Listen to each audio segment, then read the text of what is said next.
Do you feel that East Falls is a segregated community? Yeah, for sure.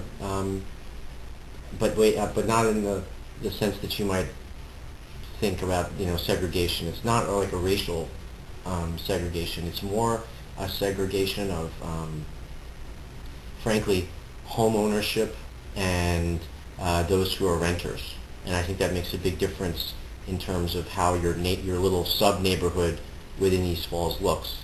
Um, and Specifically, I'd say that the R6 train tracks that run across, kind of parallel to the river.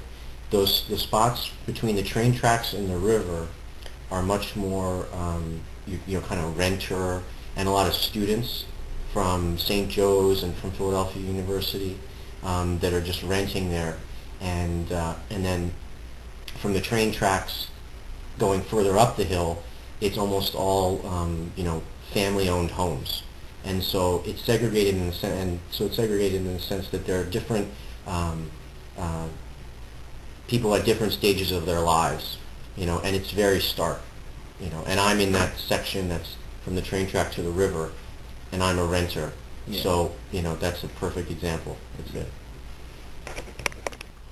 How do you feel about the Sherman and Dobson Mills communities? um, well, if I were the developer of those, I wouldn't have developed them. Um, at least not in the way that they were developed. I don't think that frankly, I don't think that there's any type of a market for Dobson Mills in this location. Um, why would you want to have to live in, like a luxury condo unit um, right next to Allegheny? That's and it's not particularly pleasant.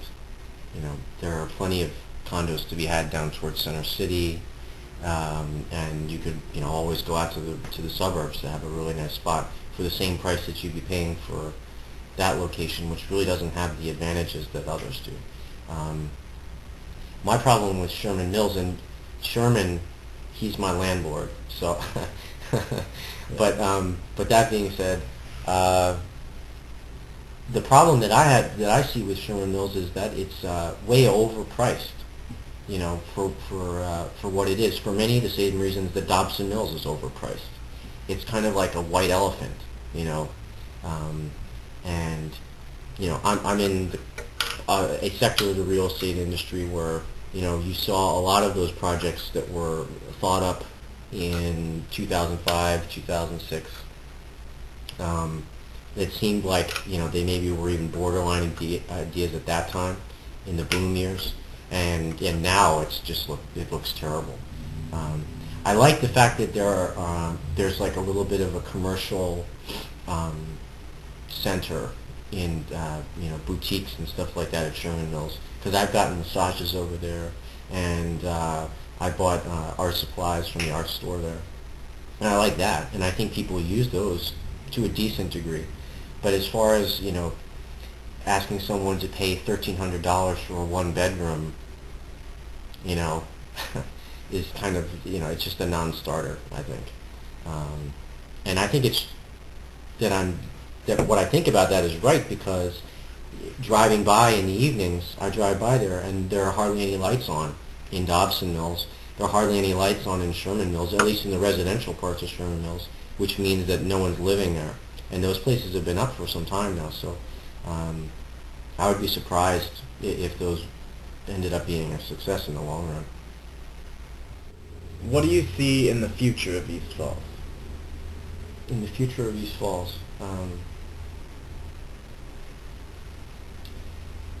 well, I don't see major changes from what it is right now, and that's because it's such a long established and built-in, mature residential neighborhood. Um, for reasons that I poo-pooed, like the Sherman Mills and Dobson Mills, the reasons why I don't like those are the same reasons I don't see major new development coming into the area. I see it, and I think it's best used and best realized as a residential neighborhood for families to live. There are some really nice old houses up above. Remember, I said the dividing line up above the R6 train track and moving back up. They're really nice old houses, and I imagine that they have a pretty good neighborhood, close-knit community up there. And for that reason, I think I basically don't see much of a transformation of the area like you would see in like Northern Liberties, or in, even a little bit further back in Manayunk. I see East Walls being the way it is now for the foreseeable future. Yeah.